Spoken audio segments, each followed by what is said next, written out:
This video is about the difference between tidying by location and tidying by category.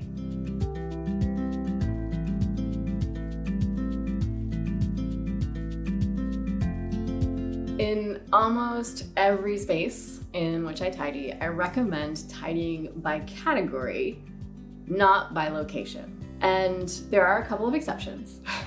But for most people, tidying by category is a new experience. The conventional tidying wisdom that most of us have grown up on is all about location. So let's talk about what the difference is between those two things. Tidying by category is tidying objects by what they are, as opposed to tidying objects by where you are currently keeping them or where you're currently using them. For example, when I'm working with someone and tidying by category, we are very likely to tidy the category of shirts or pants.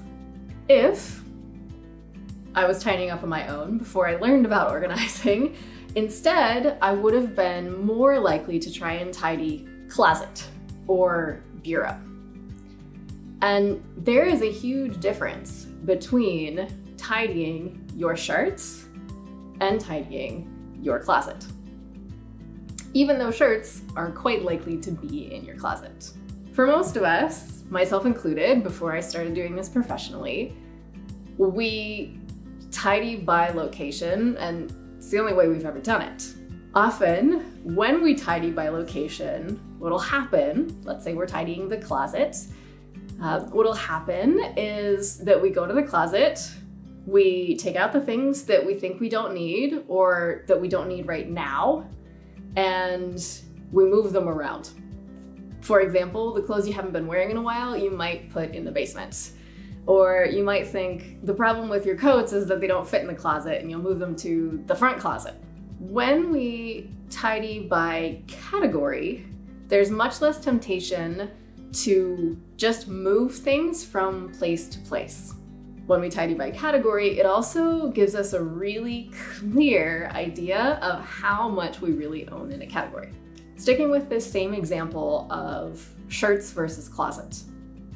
For me, if I were to tidy all of my shirts right now, I would need to pull all of the shirts from the closet and all of the shirts from my drawers and put them all together. Almost always, when we do this, we pull all the closet shirts, we pull all the dresser shirts, we pull all the basement storage shirts, we pull all the attic storage shirts, we put them all together. It's usually pretty shocking how many shirts we have. And it can give us a clarity that we just don't have when things are separated out. A lot of the time, that clarity will help us feel ready to declutter. We realize that we actually don't need 135 shirts. We don't even want 135 shirts. We certainly didn't know we had 135 shirts.